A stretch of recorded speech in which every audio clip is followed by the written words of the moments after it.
और अब खबरों को तफसील से देखते हैं। चुनावी मौसम में बिहार की सियासत में आरोप प्रत्यारोप का दौर चरम पर है। दूसरे चरण के चुनाव से पहले सुशील मोदी ने लालू प्रसाद को लेकर एक बड़ा खुलासा किया है, जिसके बाद बिहार की सियासत एक बार फिर से गर्मा गई है। देखिए ये रिपोर्ट।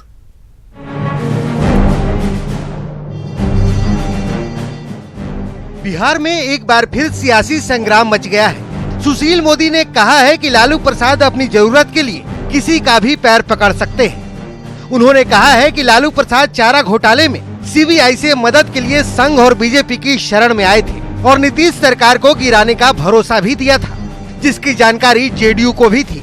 वहीं जेडीयू ने भी सुशील मोदी के बयान का समर्थन किया है। जेडीयू नेता वशिष्ठ नारायण सिंह ने तो यहाँ तक कह दिया कि लालू प्रसाद अपने और परिवार के ऊपर लगे आरोपों से बचने के लिए अरुण जेटली की मदद भी मांगी थी।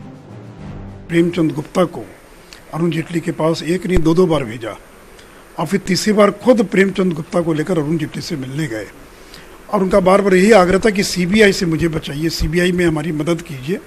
जो जानकारी के आधार पर सुशील मोदी ने कहा है वो 100 में 100% सत्य है और मदद करने के लिए वो गए थे।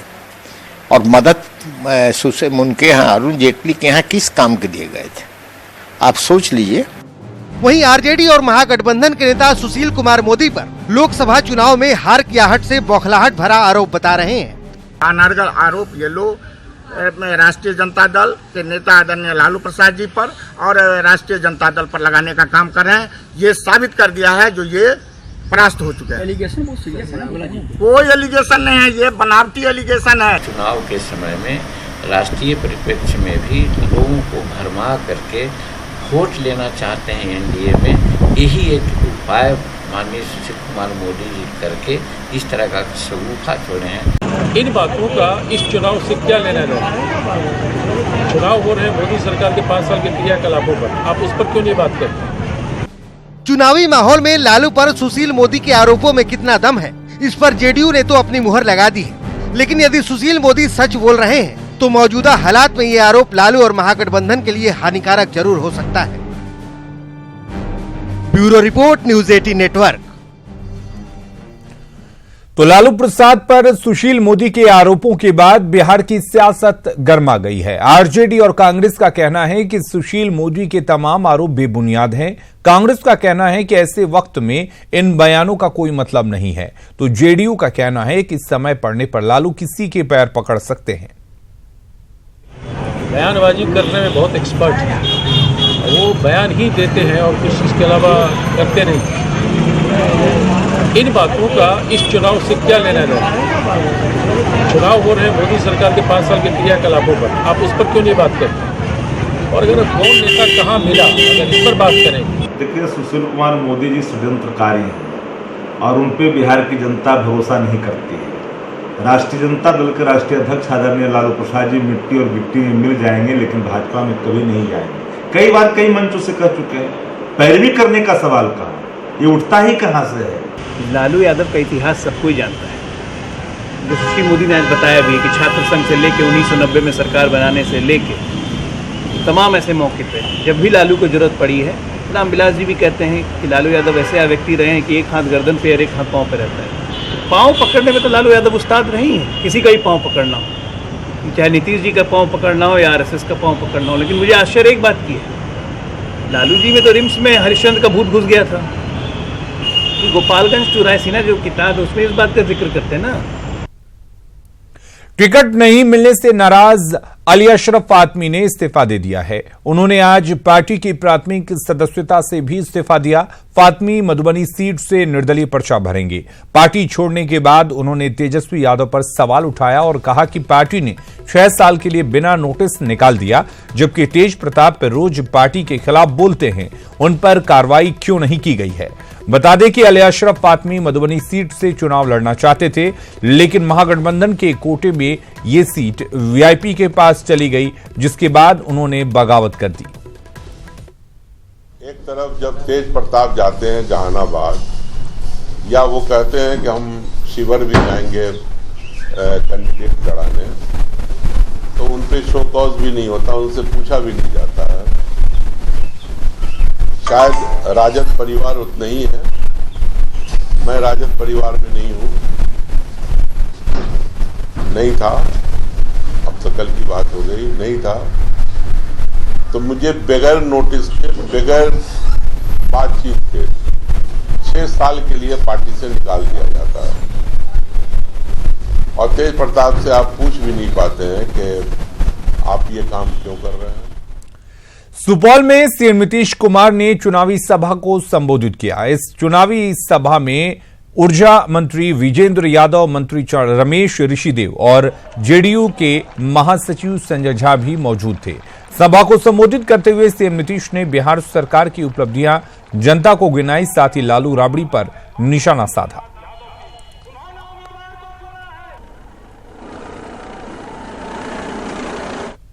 आरक्षण था, एक परिवार को 15 साल काम करने का मौका मिला बिहार में, पति पत्नी राज। चुनाव हुआ था पंचायत का 2001 में, कहां आरक्षण किसी को था। और हम लोगों को मौका मिला तो 3 महीने के अंदर कानून बना के अनुसूचित जाति जनजाति को 16% 1% और अति पिछड़े वर्ग को 20%। अब हर घर में बिजली का कनेक्शन आ गया, अब बिजली से बल्ब जलेगा, लालटेन की जरूरत खत्म हो गई। ऐसा बिहार हम लोगों ने आपके हित में बनाया। कटिहार में सिद्धू के दिए बयान से क्या लोकसभा चुनाव में बिहार का समीकरण बदल सकता है? बीजेपी और जेडीयू के नेता तो कुछ ऐसा ही दावा कर रहे हैं, वहीं कांग्रेस सिद्धू के बयान का बचाव कर ऐसी किसी भी संभावना से इनकार कर रही है। आप लोगों की वोटें बांट के ये जीतना चाहते हैं। अगर तुम लोग इकट्ठे हुए, 64% आपकी आबादी है, माइनॉरिटी मेजॉरिटी में है यहाँ पे, यदि तुम इकट्ठे हुए और इकट्ठे होके एकजुट होके वोट डाला तो सब उलट जाएंगे, मोदी सुलट जाएगा, छक्का लग जाएगा। पंजाब वाले कांग्रेसी सिद्धू का ये बयान बिहार की सियासत को गरमाने के लिए काफी था। अब तक चुनाव का मुद्दा मोदी विरोध और समर्थन को लेकर था, लेकिन सिद्धू के बयान के बहाने कांग्रेस और महागठबंधन पर एनडीए नेताओं को हमला बोलने का मौका मिल गया। एनडीए के नेता ये दावा भी कर रहे हैं कि सिद्धू का बयान महागठबंधन की हार में तुरुप का पत्ता साबित होगा। चूंकि जनता बहुत कॉन्शस हो चुकी है और कॉन्शस हो चुकी है, तो इस पैमाने पर लोग इसको इनकार करेंगे और ये उल्टा चला जाएगा कांग्रेस के खिलाफ। ये तो बिहार की जनता को सोचना चाहिए कि जिस तरीके से मुसलमानों की भावनाएं भड़काकर कांग्रेस और आरजेडी के लोग वोट लेना चाहते हैं, तो क्या यहाँ पर लोग चूड़ियां पहन के नहीं बैठे हुए हैं? और ये कठमुल्लावाद की राजनीति, जिसकी बुनियाद पर अगर कांग्रेस और आरजेडी राजनीति करना चाहती है, तो ये उन लोगों के लिए बुमरैंग होने वाला है। दरअसल सीमांचल में कांग्रेस की प्रतिष्ठा दांव पर है। पार्टी पूर्णिया, किशनगंज और कटिहार में चुनाव लड़ रही है और ये तीनों इलाके अल्पसंख्यक बहुल्य माने जाते हैं। इन सीटों पर जेडीयू महागठबंधन के उम्मीदवार को कड़ा टक्कर दे रहा है। वहीं सिद्धू के बयान के बाद कांग्रेस को ऐसा लगने लगा है कि कहीं मामला ध्रुवीकरण वाला न हो जाए। यही वजह है कि कांग्रेस सिद्धू के बयान का बचाव कर रही है। उनने उन मोदी विरोधी मतदाताओं को कहा कि आप मतों का बिखराव मत करिए।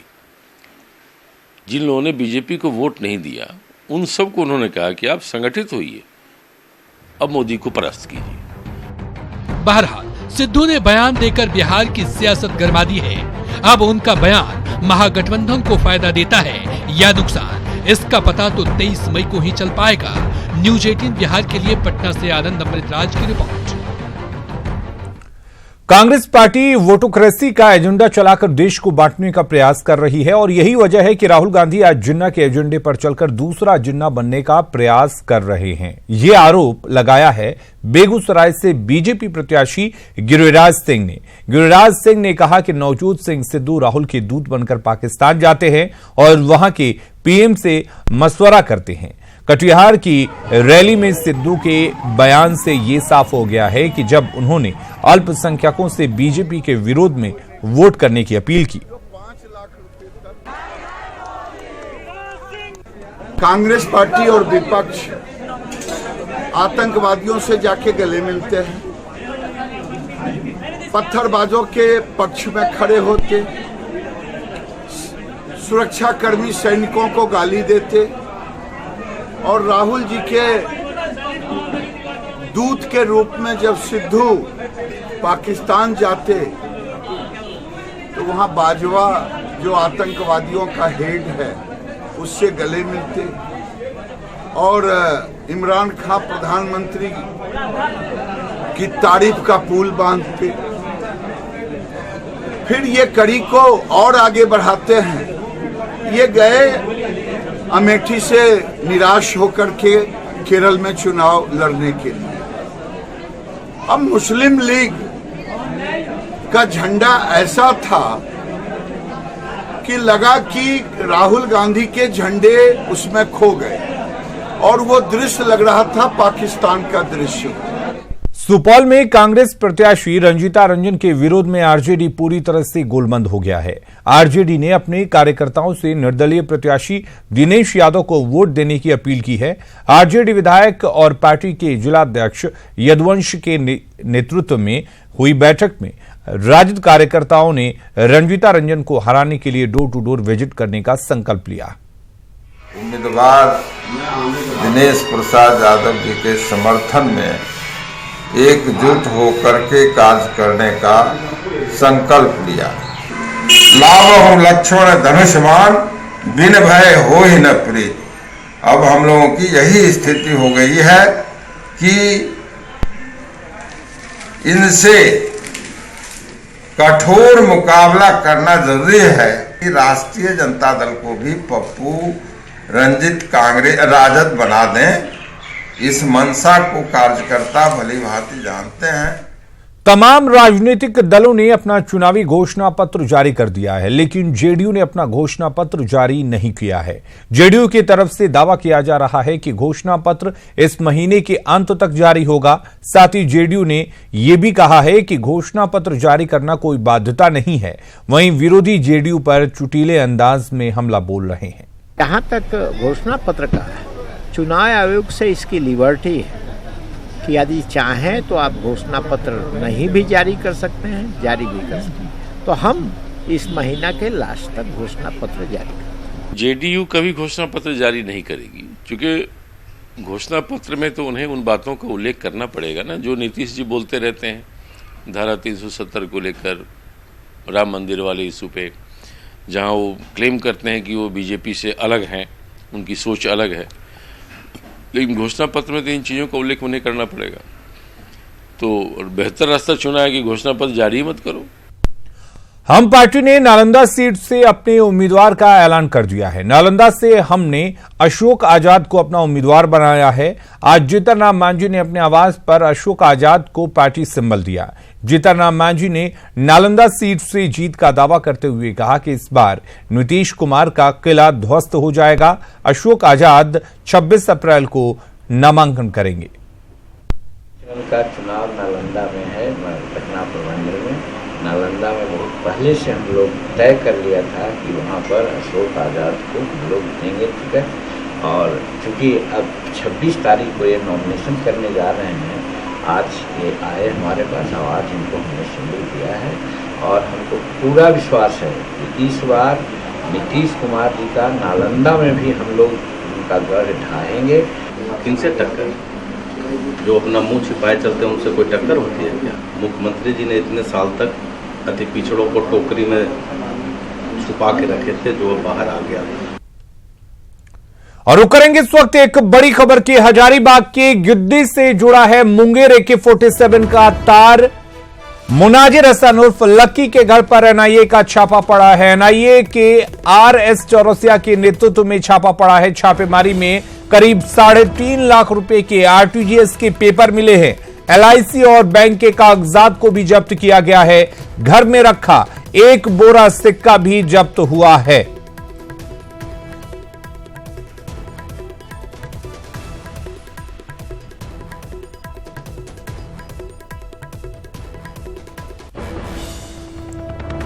और उधर पटना एयरपोर्ट से CISF ने गो एयर विमान कंपनी में नौकरी दिलाने के नाम पर ठगी करने वाले गिरोह का खुलासा किया है। आरोपी राजेंद्र कुमार ने आज 2 लड़कियों को नौकरी देने के लिए बुलाया था। युवती की शिकायत के बाद CISF ने आरोपी राजेंद्र कुमार को गिरफ्तार कर लिया और एयरपोर्ट थाने लेकर चली गई।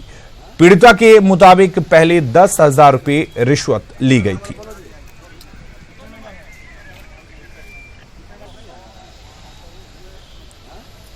मोतिहारी में एनडीए प्रत्याशियों का विशाल विजय संकल्प रैली निकाला गया। जिला बीजेपी ऑफिस से जुलूस निकालकर गांधी मैदान पहुंचा और जहां पूर्वी चंपारण से बीजेपी प्रत्याशी राधा मोहन सिंह और शिवहर से प्रत्याशी रामा देवी ने नामांकन पर्चा दाखिल किया।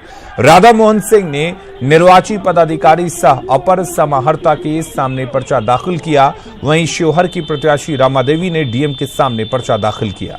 नामांकन से पहले बड़ी संख्या में कार्यकर्ताओं ने जुलूस निकाला और बीजेपी की जीत का दावा किया।